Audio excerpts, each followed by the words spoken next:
Good morning students. आज हम जो हमारा फर्स्ट चैप्टर था इंजीनियरिंग ड्राइंग इंस्ट्रूमेंट्स, आज उसके हम जो मल्टीपल चॉइस क्वेश्चन है एमसीक्यू क्वेश्चन है, आज हम उन्हें सॉल्व करेंगे वन बाय वन। तो हम सबसे पहले स्टार्टिंग फर्स्ट क्वेश्चन देखते हैं। फर्स्ट क्वेश्चन आपका यहाँ पे देखिए, फर्स्ट क्वेश्चन ये है आपका। फर्स्ट क्वेश्चन के अंदर क्या दिया हुआ है, ड्राइंग बोर्ड के कई भाग होते हैं, इसमें बैटन का उद्देश्य क्या है। तो सबसे पहले तो देखो बैटन्स आपकी कहाँ लगी होती है। जो ड्राइंग बोर्ड होता है, ड्राइंग बोर्ड का जो बॉटम फेस होता है, जो बैक साइड होती है, वहाँ पे हम बैटन्स का यूज़ करते हैं। और बैटन्स आपकी किस तरह से होती हैं, देखो यहाँ पे ये देखो, ये डायग्राम दिखा रखा है यहाँ पे।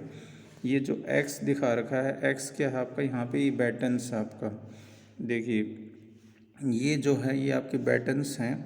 और यहाँ पे बैटन्स का यूज़ क्या है, ये क्या इनका मेन पर्पस किस लिए होता है, ये लकड़ी को मुड़ने से बचाने के लिए हम इसको यूज़ करते हैं। जनरली क्या होता है, ये लकड़ी की ऐसी फट्टियाँ होती हैं इस तरह से, और ये उनके जैसे लकड़ी की फट्टियाँ हमने ओरिजेंटल लगा रखी हैं एक दूसरे के साथ, इस तरह से प्लेस कर रखे हैं। तो ये जो बैटन्स होता है ये हमें वर्टिकली प्लेस करते हैं।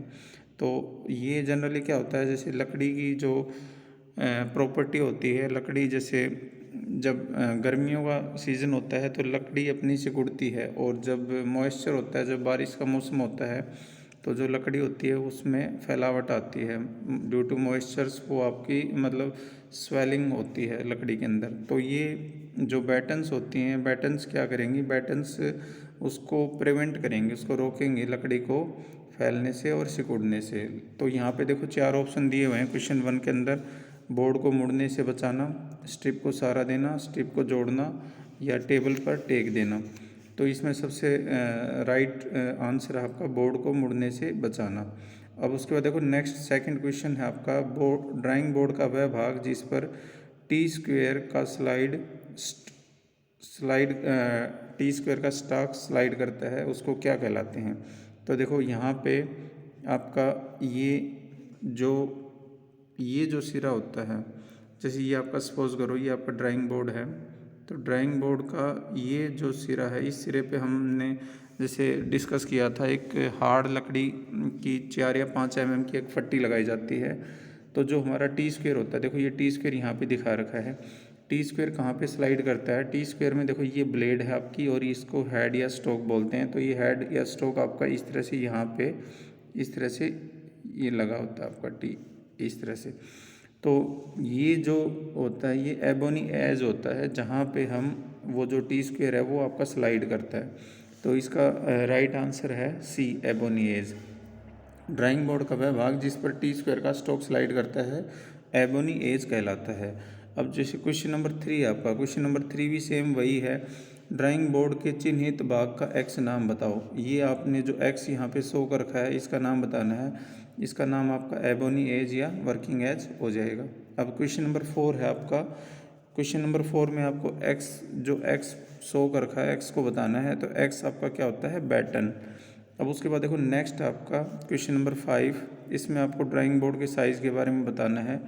तो क्वेश्चन नंबर 5 में आपका ड्राइंग बोर्ड कौन सा पूछा है, डी नोट।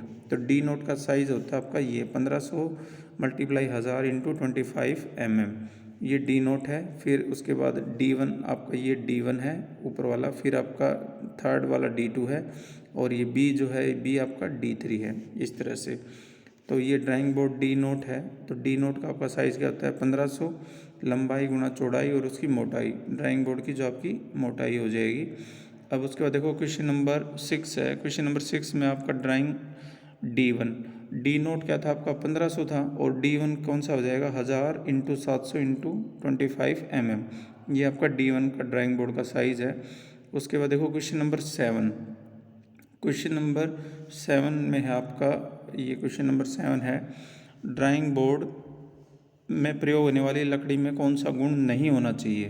कौन सा गुण नहीं होना चाहिए, जो ड्राइंग बोर्ड होता है आपका वो नरम लकड़ी का बनाया जाता है, अच्छी तरह से उपचारित लकड़ी होती है वो, और उसमें गांठों वाली लकड़ी का यूज़ नहीं किया जाता। तो इसमें राइट आंसर क्या हो जाएगा आपका सी, गांठों वाली नई लकड़ी का हमें यूज़ नहीं करना चाहिए।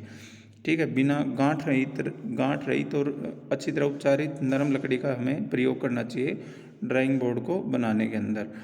अब उसके बाद देखो नेक्स्ट क्वेश्चन नंबर 8 है, टी स्क्वायर में ए है, ए के रूप में अंकित हिस्से का नाम बताना है आपको। तो देखो ये ए है, जो ए हिस्सा है इसको ब्लेड बोलते हैं, ये आपका ब्लेड होता है। और ये जो हिस्सा है इसको हेड या बोलते हैं या स्टॉक बोलते हैं, हेड भी बोल देते हैं या स्टॉक बोल देते हैं। ठीक है, तो टी स्क्वायर में दो हिस्से होते हैं, एक ब्लेड होती है आपकी, एक ये हेड या स्टॉक होता है। और दोनों 90 डिग्री, दोनों के बीच का कोण होता है वो 90 डिग्री होता है। और टी स्क्वायर के जो टाइप्स होते हैं वो टी स्क्वायर की ब्लेड की लेंथ के हिसाब से ही मेजर किए जाते हैं। तो इसका राइट आंसर क्या हो जाएगा, ए जो हिस्सा है वो क्या है हमारा ब्लेड। अब उसके बाद देखो टी स्क्वायर का माप लिया जाता है। टी स्क्वायर का माप कैसे लिया जाता है, ब्लेड की लंबाई से, जितनी ब्लेड की लेंथ होगी उसके हिसाब से उसका माप लिया जाएगा। अब नेक्स्ट है जैसे टी वन साइज़ का टी स्क्वायर की लंबाई क्या होती है। तो देखो ये मैं आपको बता देता हूँ। देखो टी नोट, फिर टी1 और फिर टी2 और फिर टी3, इस तरह से ये आपके टी स्क्वायर हैं। जो टी नोट है आपका, टी नोट होता है आपका 1500, ब्लेड की लंबाई होती है 1500 mm। फिर टी1 की होती है 1000 mm, फिर आपकी 700 mm और लास्ट वाली होती है आपकी 500 mm। तो यहाँ पे देखो टी1 पूछा है तो टी1 की यहाँ पे क्या आ जाएगी 1000 mm। तो आंसर बी इसका करेक्ट आंसर है। अब उसका देखो क्वेश्चन नंबर 11 है, टी स्क्वायर का कौन सा भाग ड्राइंग बोर्ड के वर्किंग एज पर स्लाइड करता है। कौन सा भाग स्लाइड करता है, तो क्वेश्चन 11 में हेड है, हेड स्लाइड करता है। जो टी स्क्वायर होता है उसका हेड आपके ड्राइंग बोर्ड के वर्किंग एज के ऊपर स्लाइड करता है। अब क्वेश्चन नंबर 12 है, केवल टी स्क्वायर का प्रयोग करके जिस प्रकार की लाइनें खींची जा सकती हैं उनका चयन करें। किस तरह की लाइनें खींची जा सकती हैं टी स्क्वायर का, ओरिजेंटल पैरेलल लाइन, सीधी समानांतर लाइन, या वर्टिकल पैरेलल लाइन, झुकी हुई लाइन, या केंद्रित समानांतर लाइनें। तो इसका राइट आंसर है आपका सीधी समानांतर लाइन। जो आपका टी स्क्वायर होता है, ये आपका टी स्क्वायर है इस तरह से, तो यहाँ ऐसे लाइन हम इस तरह की लाइंस इजीली ड्रा कर सकते हैं। ये इन लाइनों को क्या बोलता है, ओरिजेंटल पैरेलल लाइन बोली जाती है इनको। वर्टिकल पैरेलल लाइन आपकी इस तरह से हो जाएंगी और इंक्लाइन पैरेलल लाइन इस तरह से इंक्लाइन हो जाएंगी, और कंसेंट्रिक पैरेलल लाइन। ठीक है, तो इसका राइट आंसर आपका सीधी समानांतर रेखाएं या लाइन खींचने के लिए हम टी स्क्वायर का यूज़ करते हैं। अब उसके बाद देखो क्वेश्चन नंबर 13 है, टी स्क्वायर के हेड व ब्लेड के वर्किंग एज के बीच में कितना कोण होता है। तो इसका राइट आंसर है 90 डिग्री। आपका 90 डिग्री का कोण होता है। जैसे ये डायग्राम के अंदर भी आपने देखा था, ये जो कोण होता है ये 90 डिग्री का होता है आपका।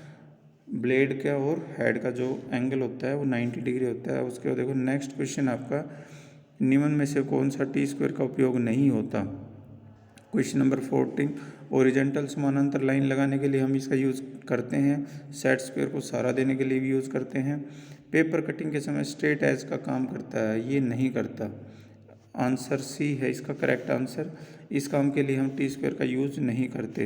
अब क्वेश्चन नंबर 15 है, टी स्क्वायर की सहायता से सेट स्क्वायर द्वारा कई प्रकार की लाइनें खींची जाती हैं। सेट स्क्वायर द्वारा खींची जा सकने वाली लाइनों का चुनाव करो। कौन कौन सी लाइन खींच सकते हैं, ओरिजेंटल, वर्टिकल और आपका समानांतर लाइन और उपरोक्त सभी। तो टी स्क्वायर की सहायता से हम वर्टिकल लाइन खींच सकते हैं। जैसे ये है हमारा टी स्क्वायर, और यहाँ पे अगर हम सेट स्क्वायर लगाते हैं ऐसे, तो ये इस तरह से यहाँ इसके पैरेलल लाइन, ये कौन सी लाइन होती है, ये आपकी वर्टिकल लाइन है। तो हम इसका राइट आंसर है आपका वर्टिकल लाइन, ये इसका राइट आंसर है क्वेश्चन नंबर 15 का। और उसको देखो क्वेश्चन नंबर 16 है, सेट स्क्वायर द्वारा स्क्वायर की मदद से हम कितने डिग्री के गुणज में लाइन खींच सकते हैं। तो इसका राइट आंसर है आपका 15 डिग्री। इसका आंसर है 15 डिग्री। हम 15 डिग्री के उसमें मल्टीपल में हम एंगल ईजिली ड्रा कर सकते हैं with the help of set square. अब उसके बाद देखो क्वेश्चन नंबर 17 है। क्वेश्चन नंबर 17 देखिए आप ध्यान से। क्वेश्चन नंबर 17 में देखो ये एंगल पूछा है, ये एंगल अल्फ़ा कितना होता है। ठीक है, तो आपको एंगल देखो सेट स्क्वायर दे रखे हैं 30, 60 डिग्री। तो क्वेश्चन नंबर 17 का आपका ये एंगल निकालना है आपको। ये एंगल आपका आएगा 75 डिग्री। अब 75 डिग्री कैसे आएगा, देखो टोटल, देखो ये आपका 90 डिग्री है, ये 90 डिग्री, तो यहाँ पे आपका हो गया 60 + 45। देखो ये कोण आपका है 30 डिग्री का, ये कोण है आपका 60 डिग्री का, और ये कोण है आपका 45 डिग्री का। तो देखो 60 डिग्री + 45 डिग्री, तो ये आपका हो गया 105 डिग्री, 105 डिग्री, और ये पूरा टोटल कितना हो गया 180 डिग्री। तो 180 डिग्री में से 105 डिग्री हम माइनस कर देंगे तो हमारा राइट आंसर क्या आ जाएगा 75 डिग्री। तो ये एंगल पूछा था आपका। अब उसके बाद देखो नेक्स्ट क्वेश्चन है सेम इसी तरह से, दो सेट स्क्वायर के समायोजन से अनेक कोण बनाए जाते हैं और ये अल्फा कोण पूछा है। तो देखो ये 180 डिग्री होता है, पूरा टोटल 180 डिग्री होता है, उसमें से आपको 45 डिग्री + 30 डिग्री, ये कितना होगा 75 डिग्री, और इसमें से 180 में से 75 डिग्री माइनस कर दो तो आंसर आपका आएगा 105 डिग्री। ये वाला एंगल पूछा है आपका। और देखो ये टोटल 180 डिग्री होता है, और 180 डिग्री में से एक 45 डिग्री है, एक 30 डिग्री है, तो दोनों ऐड हो गए और उसको 180 डिग्री में से माइनस कर देंगे तो 105 इज़ द राइट आंसर। अब उसके बाद देखो नेक्स्ट है आपका क्वेश्चन नंबर 19। क्वेश्चन नंबर 19 में आपका देखो एंगल पूछा है, दो सेट स्क्वायर है, एंगल कौन सा पूछा है, ये एंगल पूछा है आपका, ठीक है। तो देखो ये 30 डिग्री है, ये कोण 90 डिग्री हो जाएगा, तो 90 + 30, 90 + 30 कितना हो गया आपका 120 डिग्री, और पूरा 180 में से 120 माइनस कर देंगे तो ये कितना आ जाएगा वो 60 डिग्री। तो इसमें डी ऑप्शन आपका राइट आंसर है। उसके बाद देखो क्वेश्चन नंबर 20। क्वेश्चन नंबर 20 में एंगल पूछा है। क्वेश्चन नंबर 20 में देखो ये एंगल पूछा है, ये कैसे निकालोगे, देखो 40, ये 90 है और ये 60 है, तो 90 + 60 150, तो ये कितना हो जाएगा 180 में से 150 माइनस कर देंगे तो ये 30 डिग्री आएगा आपका इसका राइट आंसर। अब उसके बाद देखो क्वेश्चन नंबर 21। क्वेश्चन नंबर 21 में एंगल अल्फा पूछा है। देखो ये 90 डिग्री है आपका, देखो ये 90 डिग्री है, ये 45 डिग्री है आपका, ठीक है, और ये एक मिनट रुकना 45 डिग्री है। तो इसमें देखो एंगल अल्फा पूछा है 21 के अंदर, 21 के अंदर ये आपका एंगल आएगा 135 डिग्री। 135 डिग्री कैसे आएगा, देखिए ये 90 डिग्री है, ये एंगल कितना हो गया 45 डिग्री, 45 डिग्री होगा, पूरा कितना होता है 180 डिग्री, 180 डिग्री में से अगर हम 45 डिग्री माइनस कर देंगे तो ये एंगल आ जाएगा आपका 135 डिग्री। अब देखो इसी तरह से दो सेट स्क्वायर द्वारा विभिन्न तरीकों से रखने, अब इसमें ये कौन पूछा है, तो देखो 60 + 45 105, और 105 में से 180 में से 105 माइनस कर देंगे तो 75, इसका राइट आंसर है आपका 75, ठीक है। अब उसके बाद देखो क्वेश्चन नंबर 23। प्रोजेक्टर कोण मापने का उपकरण है, डिग्री में कोण माप सकते हैं, रेडियन में माप सकते हैं, तो हम क्या होते हैं प्रोटेक्टर में हम डिग्री में कोण मापते हैं। क्वेश्चन नंबर 24 है, प्रोटेक्टर में कितनी शुद्धता से कोण मापे जा सकते हैं, 1 डिग्री की शुद्धता से हम कोणों को माप सकते हैं। कौन सा कार्य प्रोटेक्टर से नहीं किया जा सकता, तो प्रोटेक्टर से कौन सा कार्य नहीं किया जा सकता, कोण मापना, ठीक है, कोण बनाना, वृत्त को विभाजित करके सेक्टर बनाना, या उपरोक्त सभी, ठीक है। कौन सा कार्य प्रोटेक्टर से नहीं कर सकते हम, तो इसमें देखो हम कोण मापने के लिए ही हम प्रोटेक्टर का यूज़ कर सकते हैं, कोण बना सकते हैं प्रोटेक्टर की सहायता से, और वृत्त को विभाजित करके सेक्टर बनाना, ये हम सेक्टर नहीं बना सकते इसको वृत्त को विभाजित करके। अब नेक्स्ट देखो 26 है, प्रोटेक्टर बनाने के लिए इस पदार्थ का उपयोग किया जाता है। सेलुलोइड बोलते हैं, सेलुलोइड का यूज़ किया जाता है प्रोटेक्टर बनाने के लिए। अब क्वेश्चन नंबर 27 है, तकनीकी ड्राइंग में पेंसिल का चुनाव किसके आधार पर किया जाता है? तो पेंसिल का चुनाव पेंसिल के ग्रेड के आधार पर किया जाता है। ठीक है भाई, जो ग्रेड होती है जैसे HB है, 1H है, 2H है, वो आपके ग्रेड के ऊपर डिपेंड करता है। अब उसके बाद देखो क्वेश्चन नंबर 28 है, सबसे हार्ड ग्रेड पेंसिल कौन सी होती है? 9H। और सबसे सॉफ्ट कौन सी होती है? 7B। क्वेश्चन नंबर 29 है, ड्राइंग में विभिन्न प्रकार की रेखाएं खींचने के लिए कई ग्रेड पेंसिल का प्रयोग किया जाता है। निर्माण रेखाएं खींचने के लिए कौन सी ग्रेड की पेंसिल का यूज़ किया जाता है? तो 2H और 3H पेंसिल का आपका यूज़ किया जाता है निर्माण रेखाएं, कंस्ट्रक्शंस लाइन खींचने के लिए। सबसे सॉफ्ट ग्रेड पेंसिल होती है आपकी 6B। ठीक है। अब उसके बाद क्वेश्चन नंबर 31 है, पेंसिल की लेड में हार्डनेस किस पर निर्भर करती है? तो ये काओलाइन की मात्रा के ऊपर निर्भर करती है। जितना ज़्यादा आप काओलाइन मिलाओगे उतनी ज़्यादा आपकी पेंसिल हार्ड होती रहेगी। ठीक है। अब उसके बाद देखो क्वेश्चन नंबर 32 है, क्वेश्चन नंबर 32 में है, लेटर्स वगैरह आउटलाइन ऑब्जेक्ट लाइन खींचने के लिए आप कौन सी ग्रेड की पेंसिल का यूज़ करते हो?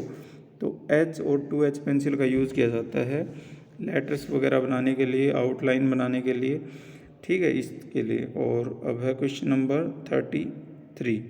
क्वेश्चन नंबर 33 है आपका, 4 प्रकार से अर्ध स्वचालित पेंसिल लेड प्राप्त होते हैं। एक अर्ध स्वचालित कलश पेंसिल लेड का आकार निम्न होता है। तो इसमें राइट आंसर है आपका 0.5 mm। ठीक है, 0.5 mm। ये आपने पेंसिल्स देखी भी होंगी। ठीक है, पेंसिल्स आजकल मार्केट में आती हैं आपकी ये, तो उसमें ये 0.5 mm, 0.7 mm इस तरह की पेंसिल आती हैं। अब क्वेश्चन नंबर 34 है, साधारण ड्राइंग के कार्यों में आमतौर पे किस ग्रेड की पेंसिल का प्रयोग किया जाता है? तो हम साधारण कार्यों के अंदर हम क्वेश्चन नंबर 34 में जनरली हम HB पेंसिल का यूज़ करते हैं। ठीक है। ड्राइंग पेंसिल का क्रॉस सेक्शन किस प्रकार होता है? तो ड्राइंग पेंसिल का जो क्रॉस सेक्शन होता है वो समषटभुजाकार होता है, हेक्सागोनल होता है। इस तरह से आपका पेंसिल का अगर आप क्रॉस सेक्शन देखोगे तो ये हेक्सागोनल शेप का होता है। क्वेश्चन नंबर 36 है, इस उपकरण का प्रयोग निर्धारित लंबाई तक रेखाओं को मिटाने के लिए किया जाता है। एक मिनट रुकना, कहाँ पे गया? क्वेश्चन नंबर हम आ चुके थे 36 पे। इस उपकरण का प्रयोग निर्धारित लंबाई तक रेखाओं को मिटाने के लिए किया जाता है। तो इसका आंसर है, राइट आंसर है, इरेजिंग शील्ड का प्रयोग किया जाता है रेखाओं को मिटाने के लिए। अब क्वेश्चन नंबर 37 है, इरेजिंग शील्ड इस पदार्थ से बनाई जाती है। तो इरेजिंग शील्ड होती है वो स्टील की एक पतली पत्ती होती है जिससे उसको हम बनाते हैं, और इसका मुख्य कार्य होता है रेखाओं को मिटाने के लिए इसका उपयोग किया जाता है। अब क्वेश्चन नंबर 38 है, फ्रेंच कर्व इस वर्ग से संबंधित है। फ्रेंच कर्व आपकी सेट स्क्वायर से वृत्त, दीर्घवृत्त, ये है आंसर इसका, वृत्त और दीर्घवृत्त से संबंधित है आपकी। अब उसके बाद देखो नेक्स्ट है, मृद ग्रेड या कठोर ग्रेड की पेंसिल ड्राफ्टिंग कार्य के लिए उपलब्ध होती हैं। सॉफ्ट ग्रेड और एक हार्ड ग्रेड। तो इनमें से निम्न रेखा चित्र कार्य के लिए किस मृद ग्रेड पेंसिल का प्रयोग करते हैं? पतली रेखा खींचने के लिए और गाढ़ी रेखा खींचने के लिए। तो इसका राइट आंसर है, गाढ़ी रेखा खींचने के लिए हम सॉफ्ट ग्रेड की पेंसिल का यूज़ करते हैं। अब उसके बाद देखो नेक्स्ट है, पैमाने विभिन्न पदार्थों से बनाए जाते हैं। पैमाने मतलब स्केल, जो हम स्केल यूज़ करते हैं वो स्केल विभिन्न मटेरियल से बनाए जाते हैं। इनमें सबसे टिकाऊ पदार्थ का मटेरियल कौन सा है? तो सबसे टिकाऊ होता है हमारा स्टेनलेस स्टील। ठीक है, स्टेनलेस स्टील की बनाए जाते हैं ये। इंजीनियरिंग ड्राइंग में किस प्रकार के स्केल अधिक प्रयोग किए जाते हैं? त्रिकोणीय क्रॉस सेक्शन या फ्लैट क्रॉस सेक्शन या पतले फ्लैट क्रॉस सेक्शन व ढलवा किनारे या कोई भी नहीं? तो देखो आपने देखा होगा जो सी टाइप हैं पतले, जो हमारा स्केल होता है, स्केल हमारा इसी तरह से होता है देखो। ठीक है, इस तरह का स्केल होता है, और ढलवा होता है बीच में से थोड़ा सा आपका पतला, थिकनेस तो पतली होती है और ढलवा किनारे होते हैं। ठीक है। अब क्वेश्चन नंबर 42 है, ड्राइंग में किस लंबाई का स्केल अधिक प्रयोग में लाया जाता है। तो ड्राइंग में सबसे अधिक जो हम जनरली यूज़ करते हैं, दो तरह के स्केल यूज़ करते हैं, 150 mm और 300 mm। तो इसका राइट आंसर है ए और बी, 150 mm और 300 mm। अब क्वेश्चन नंबर 43 है, 120 mm तक के व्यास को वृत्त खींचने के लिए इस ड्राइंग उपकरण का प्रयोग किया जाता है। तो इसमें हम 120 mm तक के व्यास खींचने के लिए लार्ज कंपास का यूज़ करते हैं, बड़ी कंपास का यूज़ किया जाता है। अब क्वेश्चन नंबर 44 है, छोटे मापों को स्थानांतरित करने व रेखाओं को समान भागों में बांटने के लिए प्रयोग होने वाले ड्राइंग उपकरण का आपको चयन करना है। तो इसमें देखो ये है डिवाइडर, आपका फोर्थ डिवाइडर है, जिसका हम यूज़ करते हैं किसी भी माप को स्थानांतरित करने के लिए। प्रश्न 44 में दिखाए गए उपकरणों में से छोटे वृत्त के स्याही में पक्का करने के लिए प्रयोग होने वाले उपकरण का चुनाव करो। तो क्वेश्चन 45 है आपका, इसमें देखो सबसे ये है आपका सी आंसर, इसमें सी आएगा क्वेश्चन नंबर 45 में, और इसमें सी है आपका, ठीक है। और क्वेश्चन नंबर 46 देखो, प्रश्न किस उपकरण का प्रयोग छोटे वृत्त को खींचने के लिए किया जाता है। तो इसका राइट आंसर है बी, जो स्मॉल बो कंपास होता है उसका हम यूज़ करते हैं इसके अंदर। अब देखो क्वेश्चन नंबर 47 है, चित्र में दिखाए गए उपकरण का नाम बताना है आपको। ये बो कंपास है, बो डिवाइडर है, या ड्रॉप स्प्रिंग बो पेंसिल है, या ड्रॉप स्प्रिंग बो पेन है। तो इसका राइट आंसर है ड्रॉप स्प्रिंग बो पेन, ये जो आपका चित्र दिखाया गया है इसका आंसर। अब उसके बाद देखो क्वेश्चन नंबर 48 है, ड्रॉप स्प्रिंग के उपकरणों का प्रयोग इन कार्यों के लिए किया जाता है। तो इसका राइट आंसर है आपका सी, एक ही व्यास के काफ़ी संख्या में छोटे वृत्त खींचने के लिए मल्टीपल स्मॉल आइडेंटिकल सर्कल हम इजीली ड्रा कर सकते हैं with the help of drop spring बो उपकरण। अब क्वेश्चन नंबर 49 है, चित्र में दिखाए गए ड्राइंग उपकरण को पहचानो। तो क्वेश्चन नंबर 49 है आपका, बड़ी कंपास आपकी लार्ज कंपास, ठीक है।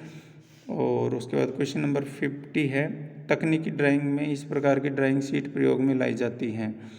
कौन कौन सी? हम मील मेड पेपर लेके आते हैं तकनीकी ड्राइंग के अंदर, और जो आप चार्ट्स वगैरह बनाते हैं वो हैंडमेड पेपर होते हैं आपके।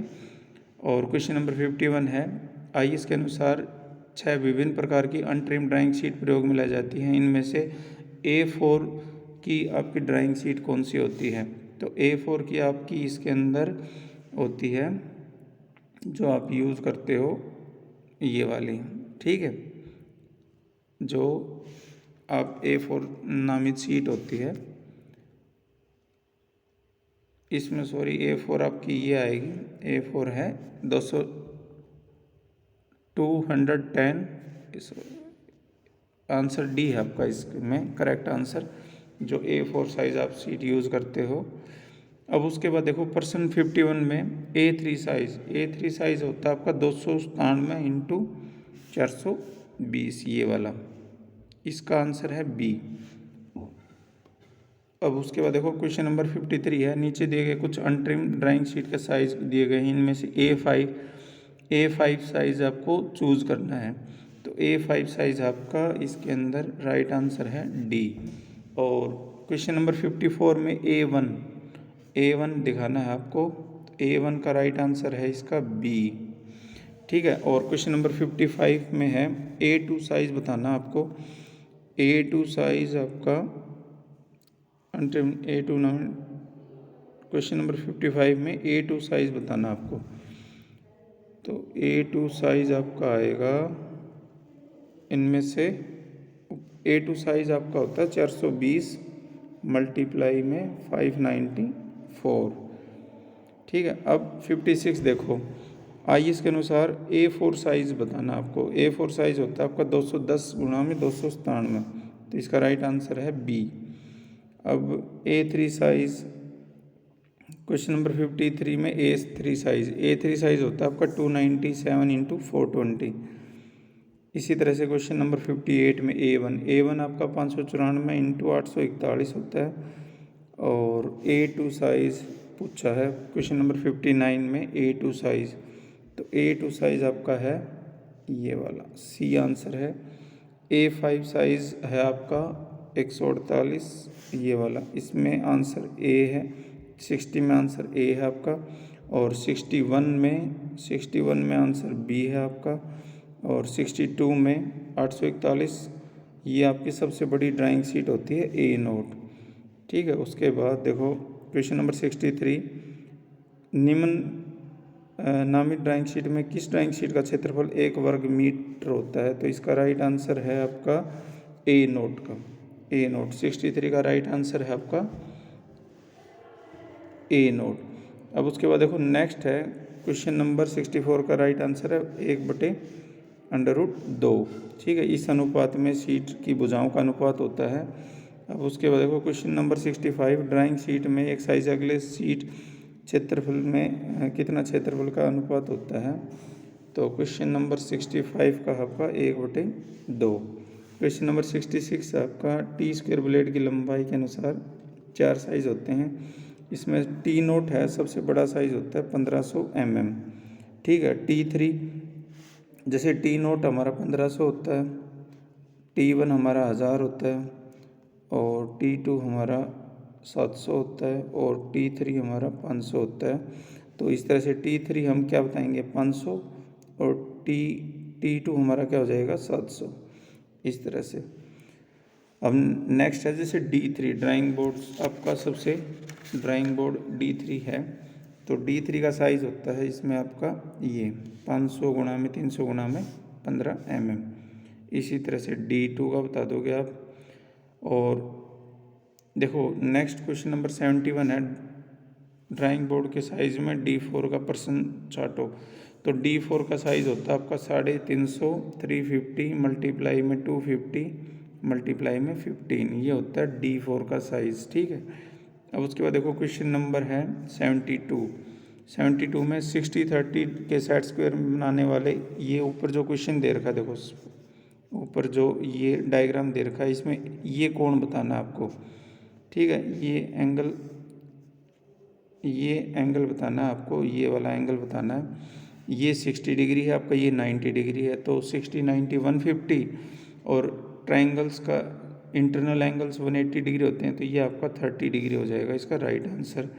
अब देखो दो सेट स्क्वायर को इधर उधर सरकाने से बहुत सारे कोण बनाए जाते हैं, ये कोण बताना आपको। तो 90 और 45 आपका 135 में से फिर 180 में से 135 माइनस करेंगे तो आपका हो जाएगा 45 डिग्री, इसका राइट आंसर हो जाएगा 45 डिग्री। अब इसी तरह से 74 में देखो 75 इसका राइट आंसर है, 180 में से 75 माइनस कर देंगे तो ये आपका आ जाएगा 105 डिग्री।